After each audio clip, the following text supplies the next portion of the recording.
La peur nous maintient rivés sur le passé et inquiets pour l'avenir. Si nous pouvons reconnaître nos peurs, réaliser que nous sommes vivants et que notre corps fonctionne à merveille, alors nos yeux pourraient encore voir la beauté du ciel et nos oreilles pourraient encore entendre les voix de nos proches.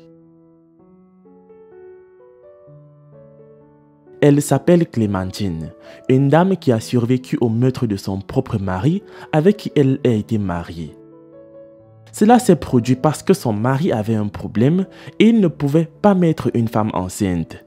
Il a décidé de tuer sa femme parce qu'il ne voulait pas la voir avec les enfants d'un autre homme. Elle n'oubliera jamais ce soir-là où son mari avec qui elle a vécu toute sa vie est revenu avec une bouteille remplie d'acide et l'a versée sur son corps. Elle a crié à l'aide, une autre dame est venue la secourir, mais elle a également été brûlée.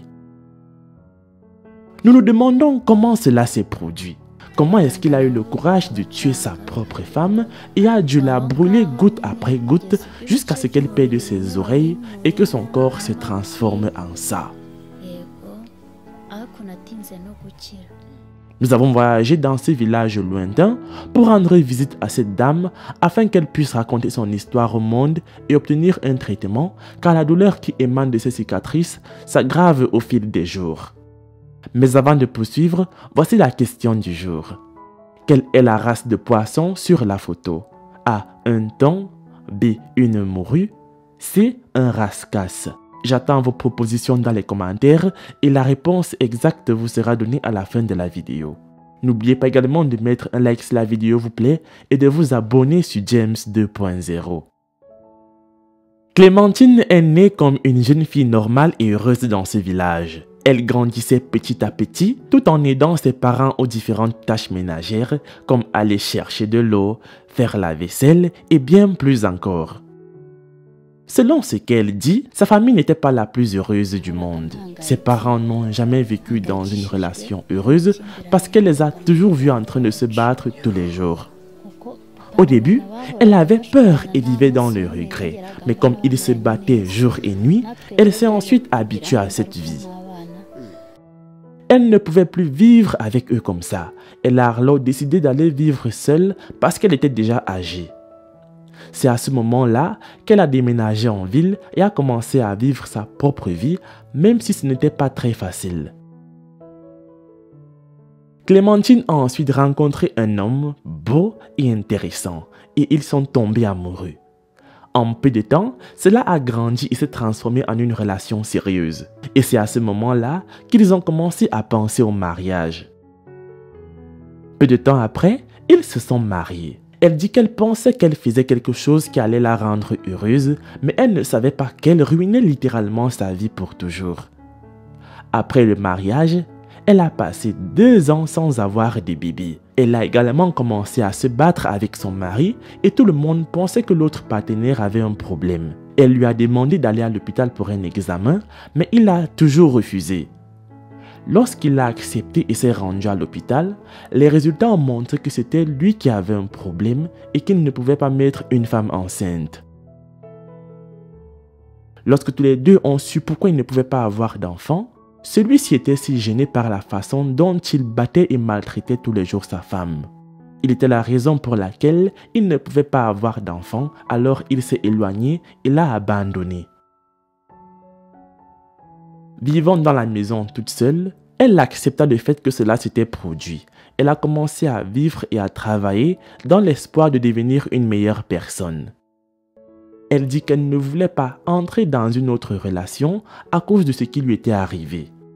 3 semaines après qu'ils aient vécu seuls, son mari est revenu à la maison avec une bouteille en verre remplie d'un liquide qu'elle ne connaissait pas. Elle dit qu'elle pensait que c'était de l'alcool et n'a jamais pensé que c'était quelque chose qui ruinerait sa vie pour le restant de ses jours. Il est arrivé, il lui a pris par la main de force, a ouvert la bouteille et a commencé à la brûler avec de l'acide petit à petit. Et ça pendant qu'elle criait à l'aide. Alors qu'il continuait à la brûler, une autre dame du quartier est venue sauver Clémentine. Quand elle a ouvert la porte pour voir ce qu'il se passe, il a également versé une partie sur elle. Elle ne pouvait plus se battre et toutes les deux ont commencé à crier à l'aide. Quand son mari a écouté que d'autres personnes venaient, il s'est enfui et a laissé les 2 femmes mourir. Elles ont été transportées à l'hôpital et heureusement, elles ont survécu. Son mari a été arrêté et emprisonné pendant 3 ans. Il a ensuite été libéré et vit maintenant quelque part dans la ville. Mais elle dit qu'elle ne veut plus rien avoir à faire avec lui. Elle a souffert à l'hôpital pendant des années pour être soignée. Une partie de son corps était en train de pourrir. Elle a perdu ses oreilles, mais heureusement, elle a réussi à traverser ça toute seule car elle avait laissé sa famille au village et personne n'était à ses côtés dans la ville. Au bout de 2 ans et demi, elle est rentrée chez elle. Elle ne pouvait plus vivre en ville parce qu'elle avait peur de son mari qui pouvait la retrouver et elle avait peur que cette fois, elle ne survive pas. Elle a déménagé au village et s'est installée dans cette maison. C'est là qu'elle vit maintenant. Étonnamment, elle parle toujours à son mari et il continue de l'appeler au téléphone la plupart du temps. Il dit qu'il est désolé pour ce qu'il lui a fait et le regrette chaque jour. Tout ce qu'il demande, c'est une seconde chance dans sa vie. Mais Clémentine dit qu'elle a beaucoup fait d'erreurs, mais qu'elle ne va pas en faire une autre. Elle ne souhaite plus jamais le reprendre dans sa vie, car elle pense que le pire pourrait lui arriver à tout moment. Avec son apparence, toutes les personnes à qui elle a demandé du travail ont refusé de l'embaucher. Cela signifie qu'elle n'a pas de travail ni aucune source d'argent. Elle doit cultiver pour trouver de la nourriture et c'est pourtant si difficile dans son état. Mais c'est le seul moyen qu'elle a de survivre. Elle dit que sa plus grande inquiétude en ce moment est un endroit où vivre parce qu'elle n'a pas payé de loyer depuis très longtemps et qu'elle sera bientôt jetée dehors.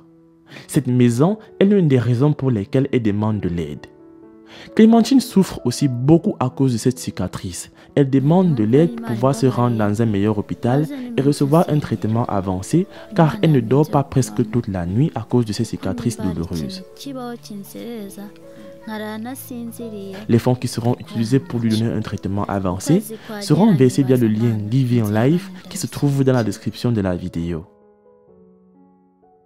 Les amis, c'est la fin de la vidéo. La réponse à la question du jour était le rascasse. Laisse un like si tu as trouvé. Moi, je vous aime et on se retrouve pour la prochaine vidéo.